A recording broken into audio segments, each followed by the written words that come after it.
देखिए, मार्केट में ऐसे बहुत सारे अच्छे स्टॉक्स हैं जिसने इन्वेस्टर्स को करोड़पति बनाया है, जिसके बारे में हम आगे बात करेंगे। और कुछ ऐसे भी स्टॉक्स हैं जिसने इन्वेस्टर्स को भिखारी बनाया है।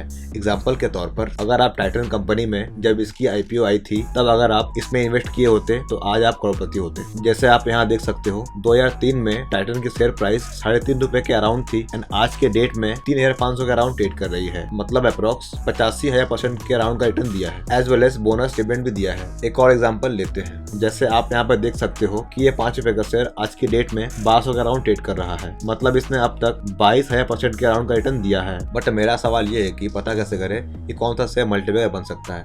देखिए, इसका आंसर है कि किसी को नहीं पता कि कौन सा शेयर मल्टीबैगर बन सकता है। अगर आप सोच रहे हो कि आप ट्रेडिंग करके बहुत सारे पैसे कमा सकते हो, तो ये आपकी गलतफहमी है और लाइफ की सबसे बड़ी फाइनेंशियल मिस्टेक हो सकती है। बिकॉज 90% ट्रेडर्स जो ट्रेड करते हैं वो अपने पैसे गवा देते हैं। ये मैं नहीं कह रहा, ये सेबी का डाटा है। और पिछले साल ट्रेडर्स ने अप्रोक्स 50,000 करोड़ से ज्यादा का मनी लूज किया था। सो आप ट्रेडिंग करके बहुत सारे पैसे कमा सकते हो, ये आप भूल जाए। एंड अगर आपने ट्रेडिंग करके कुछ पैसे कमाए भी होंगे तो वो आपने लक से कमाए होंगे, ना कि स्किल से। बट कुछ ऐसे पॉइंट्स है जिससे हम ऐसे स्टॉक्स को फाइंड कर सकते हैं जो आगे जाके मल्टीबैगर बन सकती है। और ये मेरी गारंटी है कि अगर कोई से इम्प्लीमेंट करे तो वो अच्छे प्रॉफिट कमा सकता है और लॉस को मिनिमाइज कर सकता है। तो चलिए शुरू करते हैं। Number 1, profit margin. देखिए, प्रॉफिट मार्जिन का मतलब होता है कि एक बिजनेस या फिर एक कंपनी ₹1 का सेल करके कितना प्रॉफिट कमाती है। इसे परसेंटेज में एक्सप्रेस किया जाता है। एग्जाम्पल के तौर पर, अगर किसी कंपनी का प्रॉफिट मार्जिन 20% है, इसका मतलब है कि वो कंपनी हर ₹1 का सेल पर 20% प्रॉफिट मतलब 20 पैसे कमाती है। लाइक टीसीएस का प्रॉफिट मार्जिन 20% के अप्रॉक्स है, जो काफी अच्छा है। देखिए, प्रॉफिट बढ़ाने का एक बेस्ट तरीका है कॉस्ट कटिंग। अगर मैनेजमेंट ऐसा कर रही है तो वो सही ट्रैक में है। सो हमें ऐसी कंपनीज को फाइंड आउट करना है जिसका प्रॉफिट मार्जिन एटलीस्ट 10% हो। Number 2, debt to equity ratio. देखिए, डी रेशियो यह दिखाता है कि एक कंपनी ने इक्विटी के मुकाबले कितने सारे डेट लेके रखे हुए हैं। ये जितना कम होता है उतना बेटर होता है। बिकॉज लोअर डी रेशियो यह दिखाता है कि कंपनी कम रिस्की है एंड इकोनॉमिक डाउनटर्न में बैंक्रप्सी को अवॉइड कर सकती है। और इसके अपोजिट हायर डेट रिस्की हो सकता है, बिकॉज हायर डेट होने से company loan and interest repayment में डिफॉल्ट कर सकती है एंड कंपनी अनस्टेबल हो सकती है। एग्जाम्पल के तौर पर, रिलायंस इंडस्ट्री का डी रेशियो 0.44 है, जो कि बहुत अच्छा है। तो हमें ऐसी कंपनीज को फाइंड आउट करना है जिसका डी रेशियो 2 से नीचे हो। Number 3, pledge. सपोज आपके पास किसी कंपनी का शेयर है और आपको पैसों की जरूरत है। रीजन कुछ भी हो सकता है, लाइक इन्वेस्ट करने के लिए, बिजनेस करने के लिए एक्सेट्रा। तो आप बिना अपने शेयर्स को सेल किए उनको प्लेज या फिर बंधक करके लोन ले सकते हो। और अगर आप उस लोन को रिपे नहीं कर पाते हो तो आपके शेयर्स को सेल करके लोन चुकता कर सकते हैं। इसलिए अगर किसी कंपनी का शेयर ज़्यादा प्लेज होता है तो हमें ऐसी कंपनीज को कभी बाय नहीं करना चाहिए, बिकॉज वो कंपनी कभी भी डिफॉल्ट कर सकती है। एग्जाम्पल के तौर पर, वेदांता का प्लेज परसेंटेज 100 है, मतलब इसमें इन्वेस्ट करना थोड़ा रिस्की हो सकता है। इस टाइप के स्टॉक्स को अवॉइड करना ही बेटर होता है। Number 4, return on equity. देखिए, आरओई एक फाइनेंशियल रेशियो है जो यह दिखाता है कि एक कंपनी कितनी इफेक्टिवली अपने शेयरहोल्डर्स के पैसे को प्रॉफिट कमाने के लिए यूज कर रही है। अगर आसान भाषा में कहे तो एक कंपनी अपने शेयरहोल्डर्स द्वारा इन्वेस्ट किए गए प्रत्येक रुपीस पर कितना प्रॉफिट कमाती है।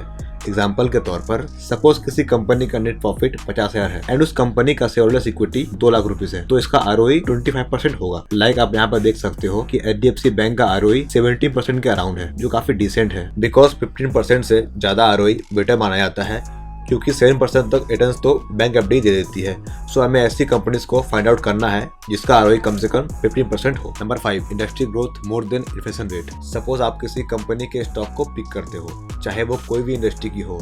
सो आप इंश्योर करें कि इसकी इंडस्ट्री ग्रोथ इंडिया के इन्फ्लेशन रेट से ज्यादा होनी चाहिए। एग्जाम्पल के तौर पर, सपोज आप शुगर इंडस्ट्री के स्टॉक को पिक करते हो जिसकी ग्रोथ रफली 4% के अराउंड है एंड इंडिया का इन्फ्लेशन रेट 6% के अराउंड है। तो क्या आपको लगता है कि शुगर इंडस्ट्री में इन्वेस्ट करना आपको लॉन्ग टर्म में प्रॉफिट कमा कर दे सकता है? इसका आंसर है नहीं, क्योंकि इन्फ्लेशन आपके पैसे को खा लेगा और आपको पता भी नहीं चलेगा। इसलिए हाई इंडस्ट्री ग्रोथ वाले स्टॉक को ही पिक करें। Number 6, past performance. सपोज आप किसी यूज्ड कार को बाय करने जाते हो, तो क्या आप उसके पास्ट हिस्ट्री के बारे में जानना नहीं चाहोगे? लाइक इसे कैसे मेंटेन किया गया, कोई एक्सीडेंट हुआ कि नहीं, ये कितनी माइल चली है, एक्सेट्रा। सेम उसी तरह एक स्टॉक की पास्ट हिस्ट्री भी एक रिपोर्ट की तरह काम करती है। लाइक इसने पास्ट में कैसा परफॉर्म किया, इसने कितने पैसे कमाए, कितना ग्रो किया, कितना रिस्की था, या फिर इसमें इन्वेस्ट करना एक सेफ इन्वेस्टमेंट होगा कि नहीं। आप किसी भी स्टॉक के पास्ट को देख करके एक इन्फॉर्म डिसीजन बना सकते हो कि आपको इसमें इन्वेस्ट करना है कि नहीं। एग्जाम्पल के तौर पर अगर आप आरटीसी लिमिटेड का लास्ट 8 ईयर्स का प्रॉफिट एंड लॉस को देखो तो आप देख पाओगे कि इसका सेल्स हर साल अच्छे रेट से इंक्रीज हो रहा है, एज वेल एज प्रॉफिट भी अच्छे रेट से इंक्रीज हो रहा है, एंड ये हर साल अपने शेयर होल्डर्स को डिविडेंड भी पे कर रही है। सो किसी भी स्टॉक में इन्वेस्ट करने से पहले उसके पार्ट को जरूर देख ले। Number 7, no scams. जब एक कंपनी या फिर इसके एम्प्लॉइज कुछ इलीगल या फिर डिसऑनेस्ट एक्टिविटी करते हैं जिससे पर्सनल या फिर फाइनेंशियल गेन हो, तब उसे हम स्कैम्स कहते हैं। लाइक कुछ एग्जांपल्स हैं: accounting fraud, insider trading, misuse of funds, Ponzi schemes etcetera. But scams क्यों होते हैं? नंबर 1, ज़्यादा इन्वेस्टर्स को अट्रैक्ट कर सके।